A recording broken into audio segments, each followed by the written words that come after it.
नमस्कार, जय हिंद, वंदे मातरम। एजे वीडियोग्राफी में आप सभी का स्वागत है और आप हमारे चैनल पर पहली बार वीडियो देख रहे हैं तो वीडियो के नीचे लाल बटन है, उसे दबाकर आप हमारा चैनल सब्सक्राइब जरूर कर लीजिए। लोकसभा चुनाव 2024 की तैयारी अब हर एक पार्टी ने अपनी तैयारियां जोरों शोरों से शुरू कर दी है और लोकसभा चुनाव के अंदर क्या इस बार एनडीए पार्टी को यूपीए पार्टी करेगी सत्ता से बाहर या फिर इस बार यूपीए पार्टी को फिर से हार का मुंह देखना पड़ेगा। आज लोकसभा चुनाव 540 सीटों पर सर्वे ने सभी बड़े नेताओं के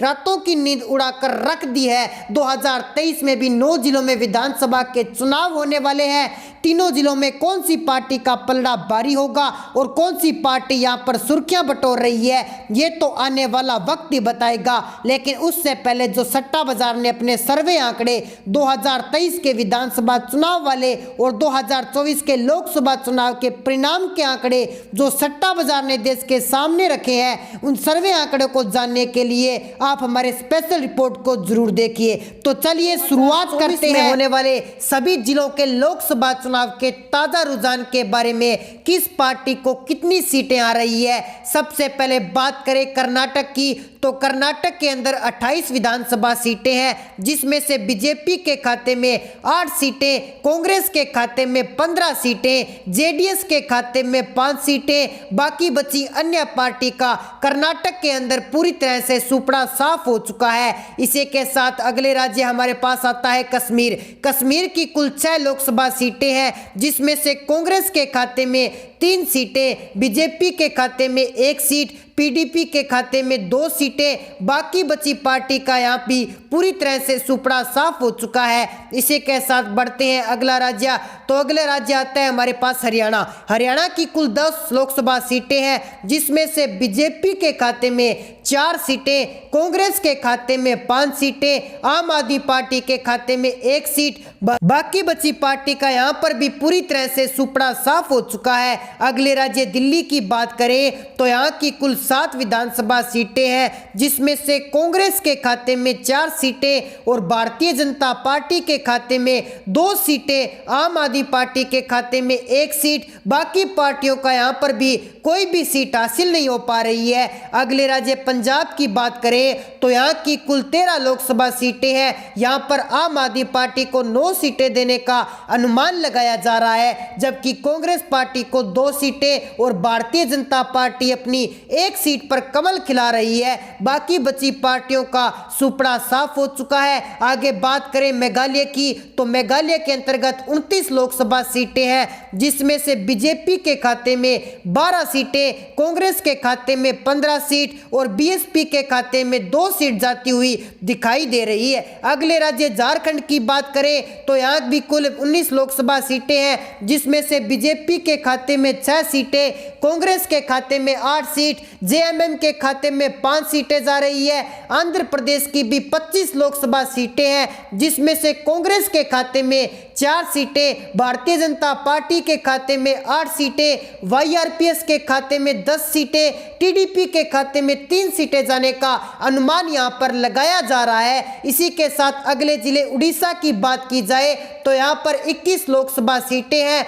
जिसमें से कांग्रेस के खाते में 9 सीटें जाने का अनुमान यहां पर लगाया जा रहा है, जबकि भारतीय जनता पार्टी को यहां पर केवल 6 सीटें मिल रही है और बीजेडी को 6 सीटें जाने का अनुमान सट्टा बाजार के द्वारा लगाया जा रहा है। बाकी बची पार्टी का यहां पर पूरी तरह से सुपड़ा साफ हो चुका है। अगले राज्य तमिलनाडु की बात करें तो तमिलनाडु के अंतर्गत 39 लोकसभा सीटें हैं, जिसमें से बीजेपी के खाते में 4 सीटें, कांग्रेस के खाते में 5 सीटें और डीएमके के खाते में 15 सीट, एएलए के खाते में भी 15 सीट आने का अनुमान यहां पर भी लगाया जा रहा है। अगले राज्य गुजरात की 26 लोकसभा सीटों की तरफ बढ़े तो यहां पर बीजेपी के खाते में 12 सीट, कांग्रेस के खाते में 6 सीट, आम आदमी पार्टी के खाते में 8 सीट जाने का अनुमान यहां पर सट्टा बाजार ने लगाया है। बाकी बची पार्टी का यहां पर पूरी तरह से सफाया होता हुआ साफ साफ दिखाई दे रहा है। अगले राज्य असम की बात करें तो यहां पर कुल 14 लोकसभा सीटें हैं, जिसमें से बीजेपी के खाते में 3 सीटें, बाकी बची पार्टी का यहां पर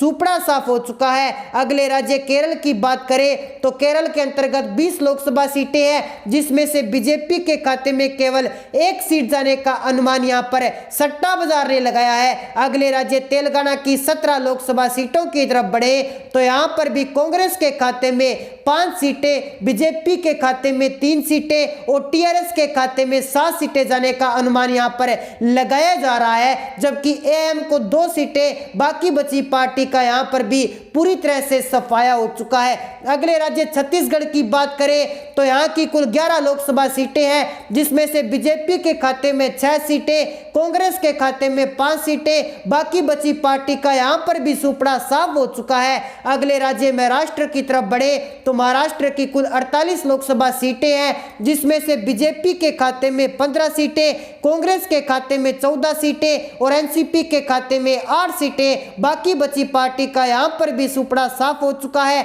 अगले राज्य की कुल 1 लोकसभा सीट है जो कि कांग्रेस के खाते में जाती हुई सट्टा बाजार ने दिखाई है। अगले राज्य मेघालय की बात करें तो यहां पर भी कुल 2 लोकसभा सीटें हैं, जिसमें से एक बीजेपी के खाते में और एक कांग्रेस के खाते में जाती हुई सट्टा बाजार ने दिखाई है। अगले राज्य आंध्र प्रदेश की बात करें तो यहां पर भी 2 लोकसभा सीटें हैं, यहां पर भी बीजेपी और कांग्रेस के खाते में एक सीट जाने का अनुमान यहां पर लगाया जा रहा है, बाकी बची पार्टी का यहां पर सुपड़ा साफ हो चुका है। अगले राज्य पश्चिम बंगाल की बात करें तो यहां पर कुल 42 लोकसभा सीटें हैं, जिसमें से बीजेपी के खाते में 17 सीटें और टीएमसी के खाते में 25 सीटें जाने का अनुमान सट्टा बाजार ने यहां पर लगाया है। बाकी बची कांग्रेस और अन्य पार्टी का यहां पर पूरी तरह से सुपड़ा साफ हो चुका है। इसी के साथ अगले राज्य उत्तराखंड की बात करें तो यहां पर कुल 5 लोकसभा सीटें हैं, जिसमें से बीजेपी के खाते में 3 सीटें, कांग्रेस के खाते में 2 सीटें जाने का अनुमान यहां पर